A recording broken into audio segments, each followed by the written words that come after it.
Welcome to the Machines and Molecules podcast. Machines and Molecules hosts guests that have backgrounds in chemistry, biochemistry, and machine learning.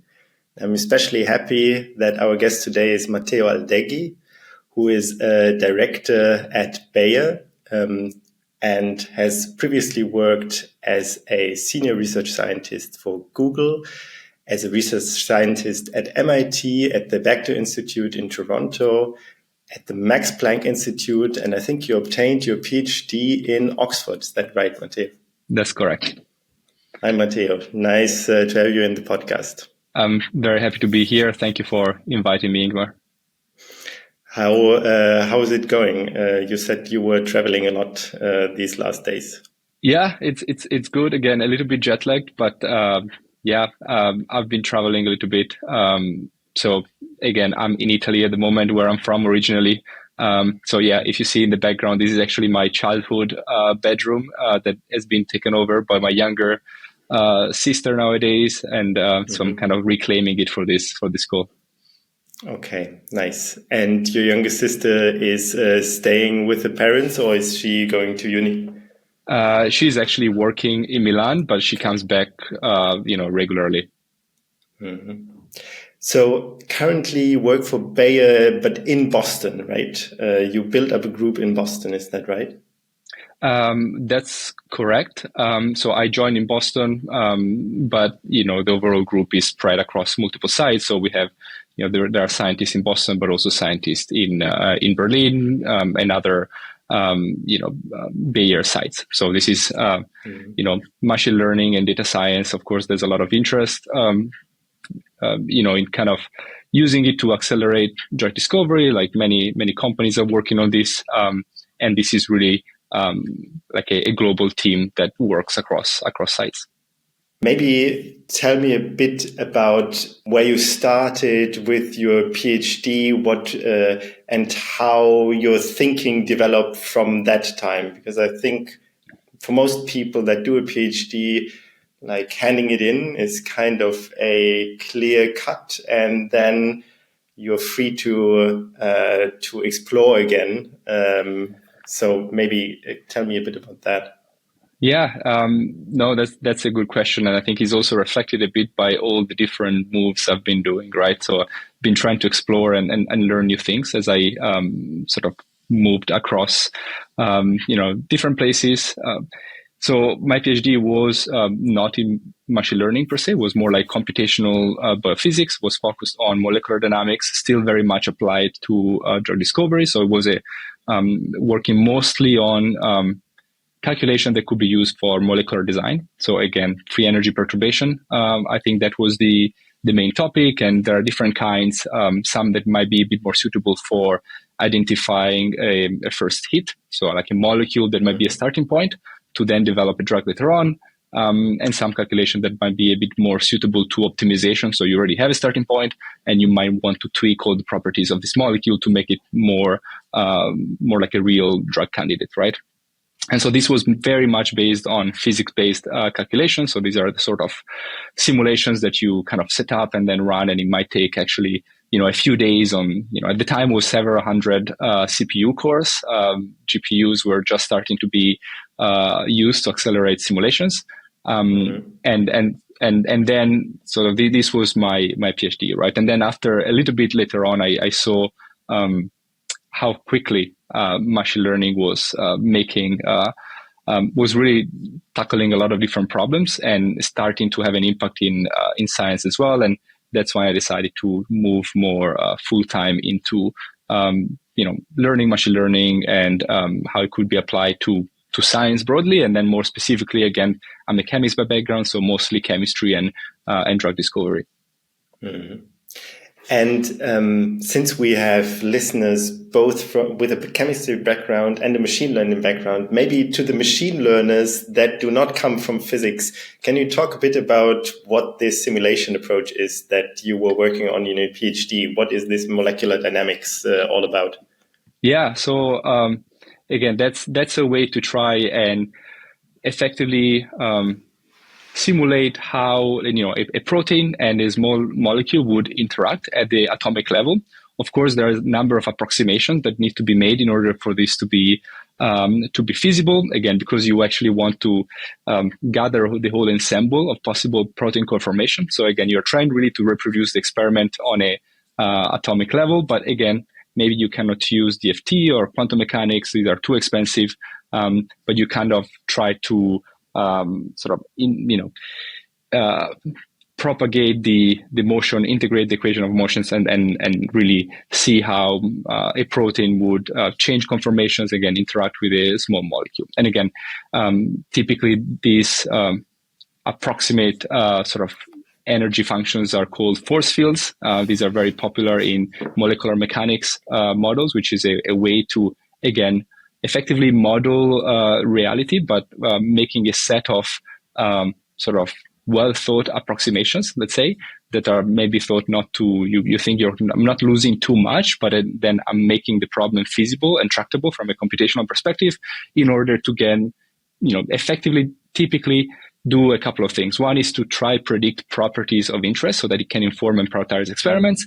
There is also an aspect quite often of mechanistic understanding. So a lot of people use this kind of simulation to, you have an experimental outcome, you try to reproduce this experimental outcome, and then you have a very interpretable model because you can actually look at, the 3D structure of the protein and then the molecule, or, how ions go through a channel and why they might be selective for certain ions versus others. And so you have a very interpretable model that you can look at if you can reproduce experiments. So I think these are the two main uses of this kind of simulations. Yes. So the approach basically is to really model the physical forces that act on molecules and atoms, and to then just press play basically on a simulation that updates the positions of the atoms in space, so that we see how a reaction would evolve, or basically how the different atoms move in space. Is that right? That is exactly right. Yes, and you put it very nicely, and in a much more digestible way that I put it. But yes, that is exactly correct. So again, you're trying to say, well, again, if I have like a beaker and I do this experiment and I put like two molecules in there, if I was able to really look in very much detail and kind of have a microscope, and some people refer to this as the computational microscope, to really look at each atom, you would see how they move at every, really we are talking about nanoseconds or milliseconds. So again, like you can really see, like let's say a small window of that experiment, you would see every atom, how they move, how they interact, how they kind of clash into each other potentially. And that's that's the sort of quick explanation of what people are trying to do with these approaches and how they work. Yeah, and that's also the root of all the sampling approaches in Bayesian machine learning and Bayesian statistics, right? Because people then used this approach of simulation and applied it to completely artificial force fields, which were Bayesian posteriors, and this is Markov chain Monte Carlo, importance sampling, and all that kind of stuff is very much informed by all of these molecular dynamics simulations.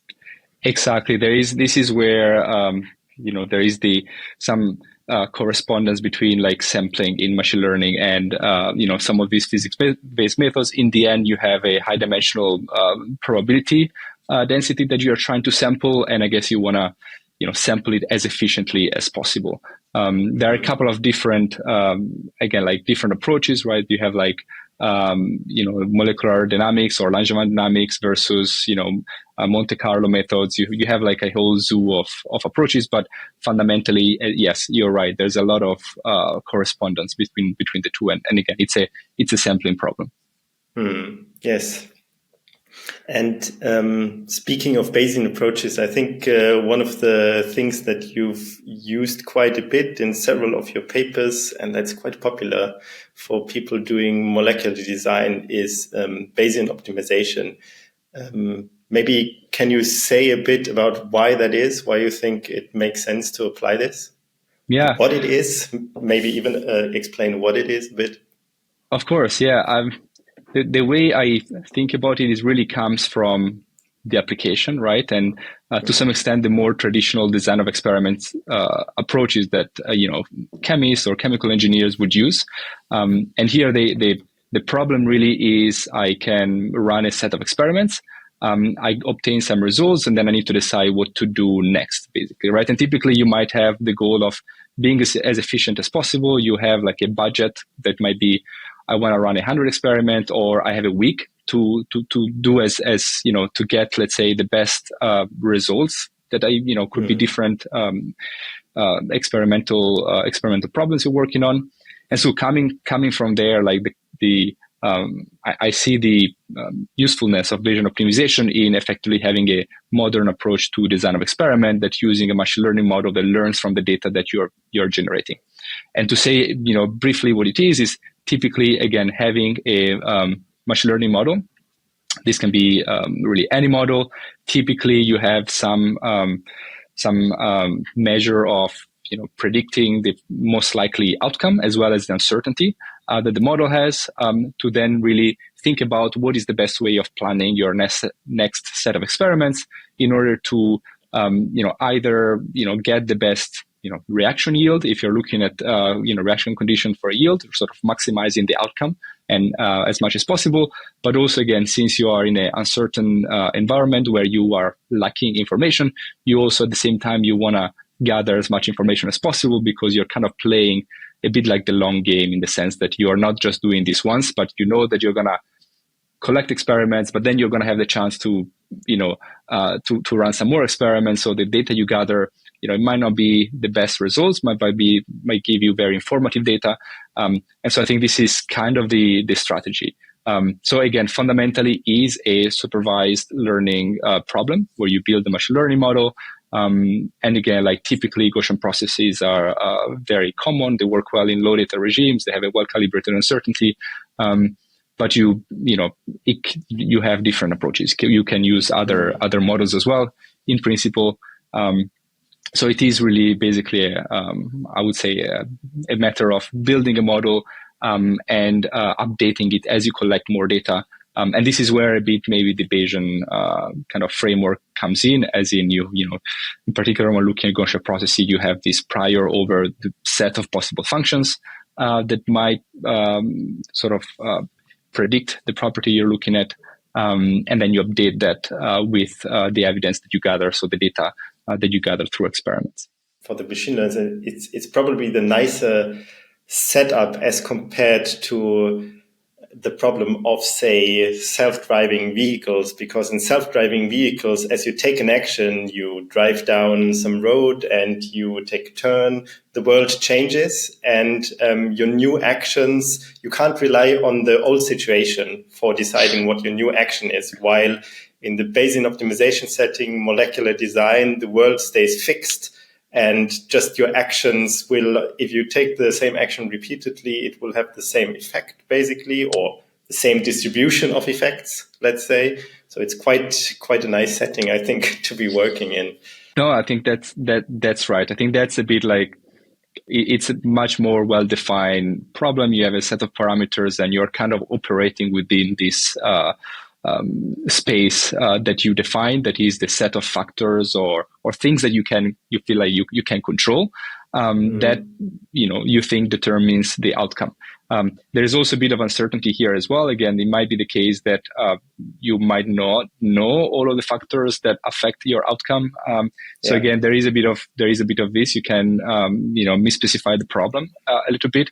At the same time, I think it also helps a lot the experimental scientists to think in this way, because you really need to have a very clear understanding of what is my goal, what am I trying to maximize or minimize, and what are the factors I want to consider. So I think this is also helpful for the experimental scientists to kind of think about the problem in this through these lenses. But you're right that it's a little bit, it's much more well-defined than the problem of having a self-driving car, where you might really encounter something unexpected. And since we are talking about the term self-driving, I think one of the phrases that you use repeatedly in your papers is that of a self-driving laboratory. Maybe can you talk a bit about what the concept here is and why it's interesting? Yeah, absolutely. And I'm glad to see that you had Alan on the podcast as well before. And again, I worked on this in his group. And the idea here is really to combine, active learning of some form or, machine learning driven decision making. And again, we use a lot of Bayesian optimization, but in principle, you can use reinforcement learning or other kind of machine learning approaches that decide or suggest an action to be taken, together with automation in the laboratory, right? So this is also where self-driving cars, right? There's an aspect of thinking and planning, and there's an aspect of actually executing in real life the suggestions and the decisions, right? Mm-hmm. And so this is where, again, if you have a laboratory and, the classical chemistry example would be you're optimizing the yield of a certain reactions, and you might have to choose different solvents, different catalysts, different temperatures. You can have, again, instead of having the chemist deciding what to do next, you can have an algorithm that does that. And then again, on the execution end of things, in particular, again, if you can have this well-defined set of factors and set of variables that you can control, and you have a robot that can run a set of experiments, again, within the boundaries of the parameter space you define, then effectively you have this self-driving, or you have this closed loop, right, where you kind of suggest an experiment and the robot runs it, then you can update the model, ask for the next action, and kind of continuously perform experiments. So again, this is like a 24-hour 7 days a week robot, and then again you can give it a budget, right? You can say run for 1 week, and then at the end of the week I will see what the best set of variables, set of reaction conditions might be, or the best molecules if you're looking at some materials, so this is the idea at a high level. Of course, you have a lot of details that go into it. For every problem you try to tackle, you might have slightly different, in particular on the experimental side, you might have very different requirements. But at the high level, is the coupling of algorithmic decision making and automation in the laboratory. And this automation also helps in, even if you do not account for every factor, at least the factors you did not account for tend to stay fixed if you automate stuff, right? That's exactly. There is definitely a good argument for reproducibility as well, which is also kind of almost independent of the algorithms. And again, you kind of hopefully make things more repeatable. Yeah. Yeah, to me, I have to say, coming from a protein engineering design perspective, molecule design and optimization looks like the end game, because it's a much more complex space, because molecules have so many more degrees of freedom. Do you have to pose certain constraints when you go in that space? Maybe can you talk a bit about how important is the setting of optimization? So you basically have a set of related molecules that kind of do what you want them to, but then you tweak them a bit, as compared to complete de novo design of a molecule. Yeah, it is like a slightly different setting. I think in particular, thinking about small molecules versus proteins, I think one of the challenges that you have with the small molecule world is the cost of accessing and actually making the molecule is not only is not constant, in the sense that some molecules might be much more easily made than others. So there is a cost trade-off when you are thinking, well, this molecule might be great, but it's a lot of validating the hypothesis would take a long time and effort, versus others might be much cheaper to access. And the other issue is that some might be reasonably synthesizable, but then in practice you can't. right? So I think this poses a lot of constraints when it comes to purely de novo design. There's a large part of chemical space that is to some extent infeasible, or it, for practical purposes, might be so expensive that it's infeasible to access. On the optimization aspect, you're right. Like you have like, typically you focus on small moves in chemical space, so you have a starting point. I guess the advantage of de novo design is that you can allow, let's say, a generative model to propose any molecules, right? So you might be able to move a little bit farther away from the examples that you have. And again, whether you want to do that or not, then it's more a matter of again the application that you're looking at, the specific the specific properties that you want from the molecule. Let's say different drug candidates. I mean, if you are working in the private sector, you might also have patentability issues. So if you find like a set of molecules that work well and nobody's ever patented that before, they might be quite attractive. You might wanna stay there.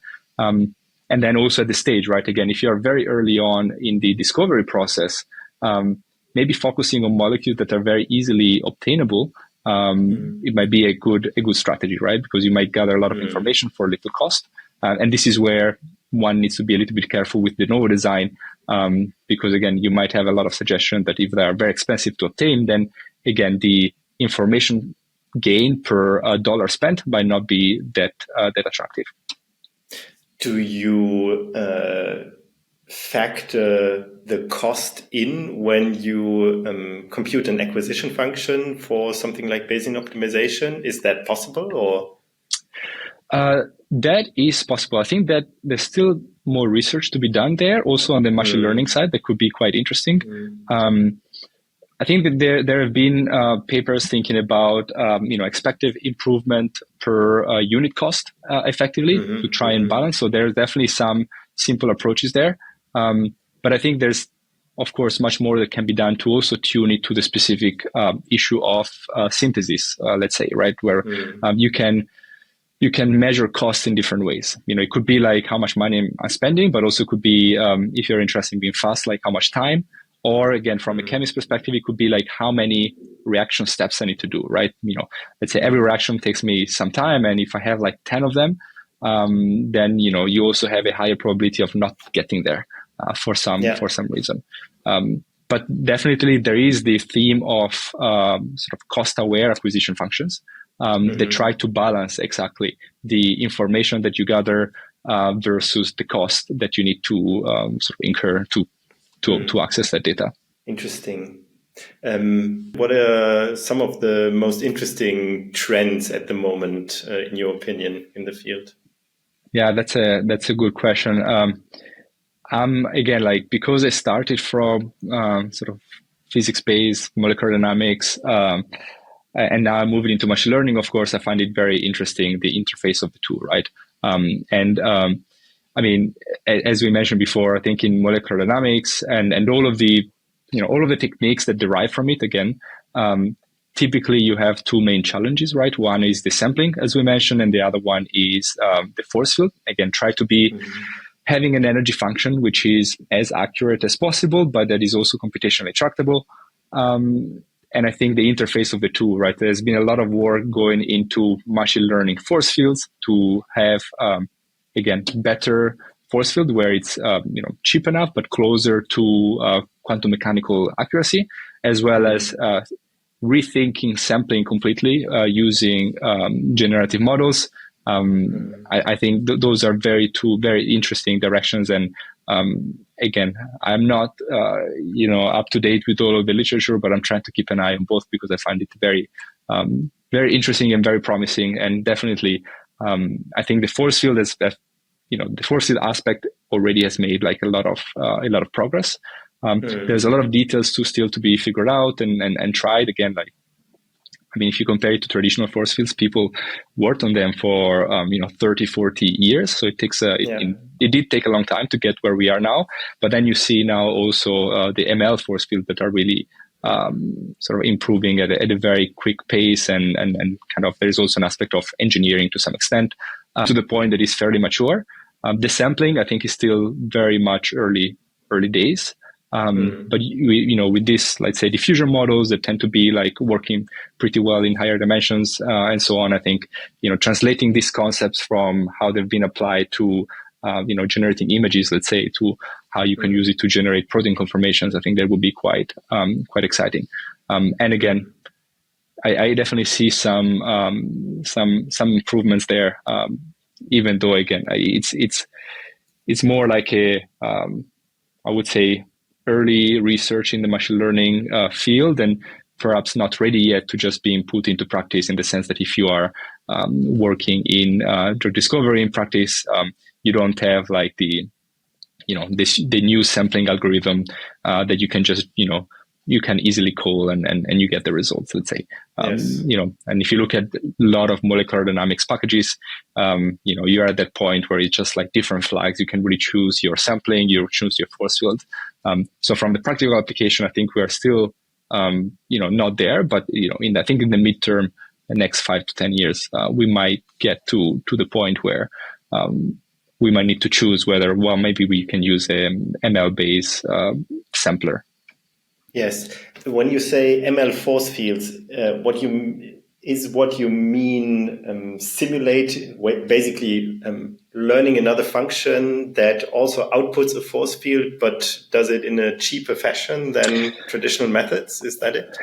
Exactly. So the fundamental sort of calculation that you need to do to, let's say, update the position of all the atoms is to compute what is the energy of this particular conformation, this particular point in phase space, as well as computing forces acting on each atom, right? So again, this is done with these force fields. And the question is, can you have like a machine learning model? And typically these force fields are simple functions based on physics ideas like Coulombic interactions, van der Waals interactions, bonds are springs effectively. And then now again, we are machine learning force fields. I'm referring more to maybe a more complex, slightly less interpretable function that is learned with a ML force field. And again, like with a machine learning algorithms where typically one tries to include all of the physics symmetries. So again, these are typically called, invariant or equivariant networks, where you have the symmetries of the problem you're looking at, and simply thinking about, again, the energy or the forces acting on two molecules that should not depend, on the specific 3D coordinates, but more like the relative positions. And same as if you swap the indices of two carbon atoms, it should also have the same energy and so on. So there's a lot of symmetries that can be imbued into the machine learning model. But this is what I'm thinking of, exactly, kind of the computing a property, which in this case is the energy and the forces of this particular set of atoms in these particular positions. Yeah. Very interesting. So basically you fit a machine learning model to replace your expensive computer calculations, kind of. Yeah, and typically this would be some DFT or quantum mechanical calculations where you need to put a lot of computational effort in computing one number, but we can still do it. So the idea is, again, like, because this needs to be done many times during simulations, like too many times for this to be feasible, you need to take a surrogate function that is the machine learning force field that gives you like a very similar results, but a way lower cost. So I think this is the idea. To shift gears, the theme of machines and molecules is that it's not just machines and molecules, but also something that the guest brings with another M. Did you think of a third M word? Yes, I thought about two of them, or at least two candidates came to mind. They are unrelated, but maybe I can just mention both. And one is models, and we've been talking about this quite a lot. So again, like some abstraction of reality that helps us make predictions of the future to some extent, or better understand what we are looking at. And the other word is, again, motivation, which is a little bit more related to I guess personal development, personal careers, but also like thinking about working as a team to some extent and make sure that everybody's excited about the problem you're working on.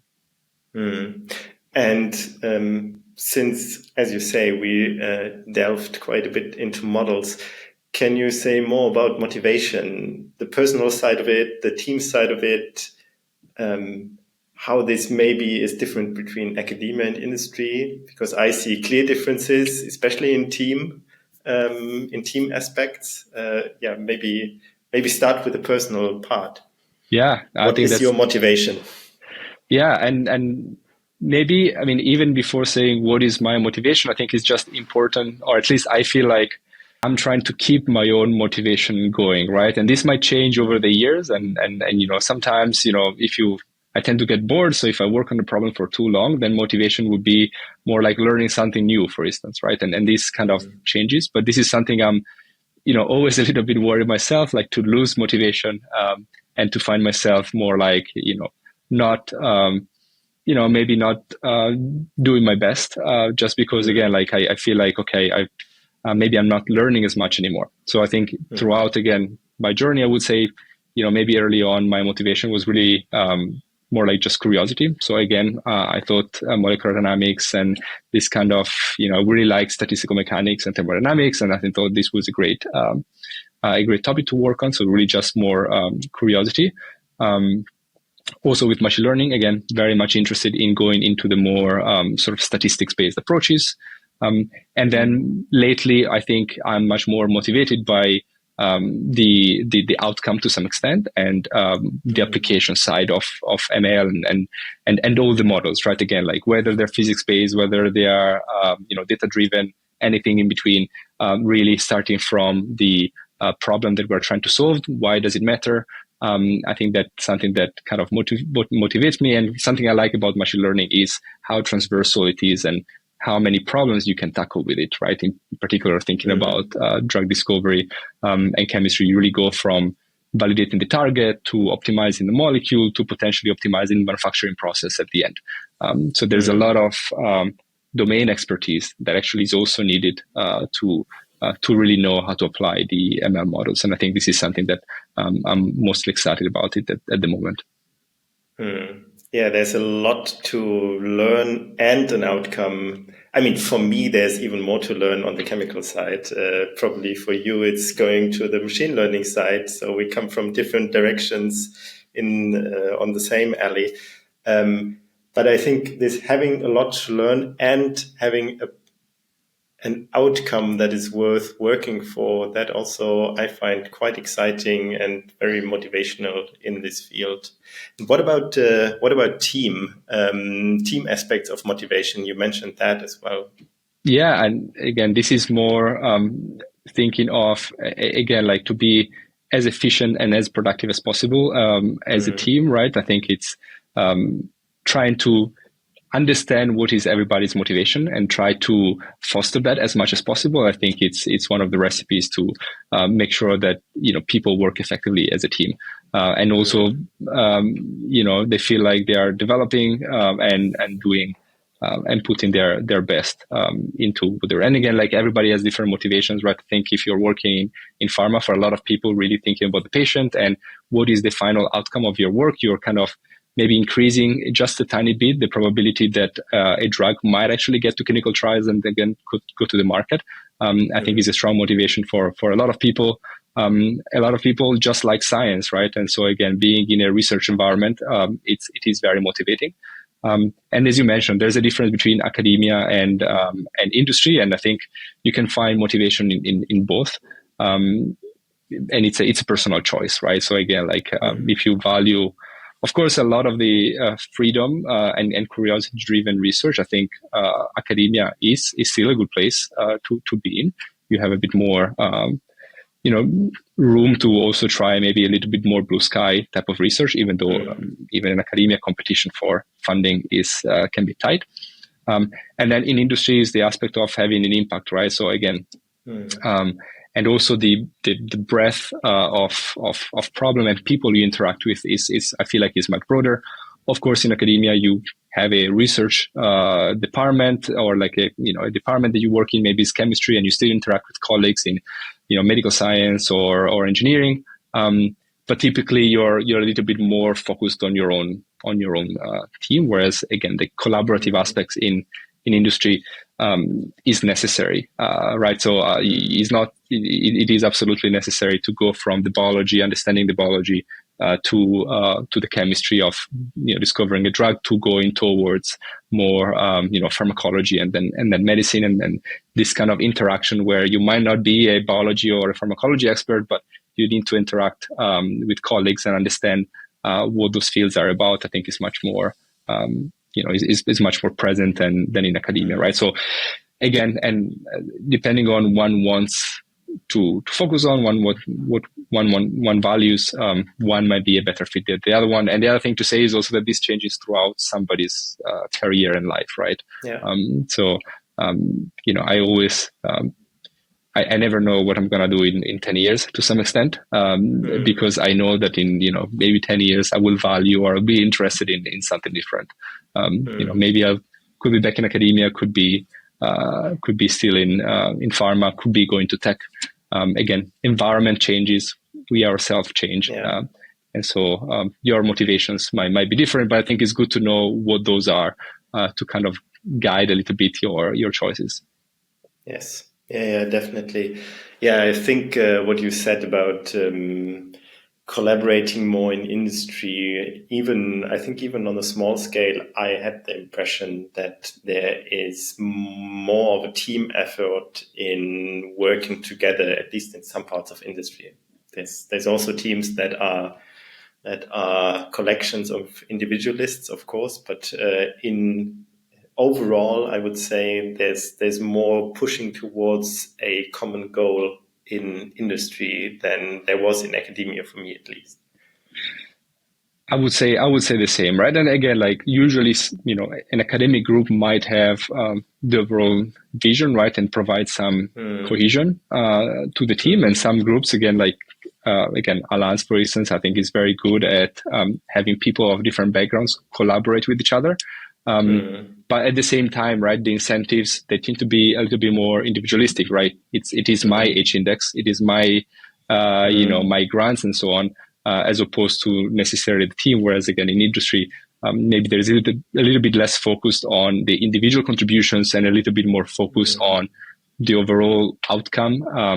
And to some extent is by necessity, right? So again, if you're tackling a problem that is very challenging, like drug discovery, you're not going to get very far working alone. So really, like any outcome and results that matter have to come from sort of a group of people that kind of unite forces.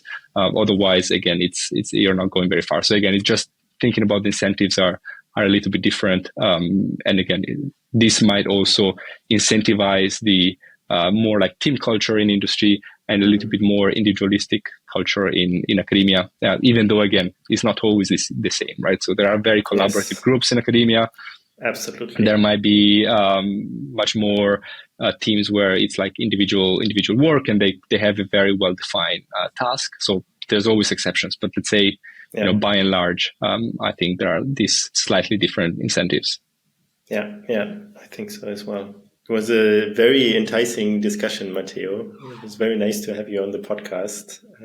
Thank you for being a guest. And when you're in Berlin visiting the group here, let's have a breakfast. I would be very happy to do that.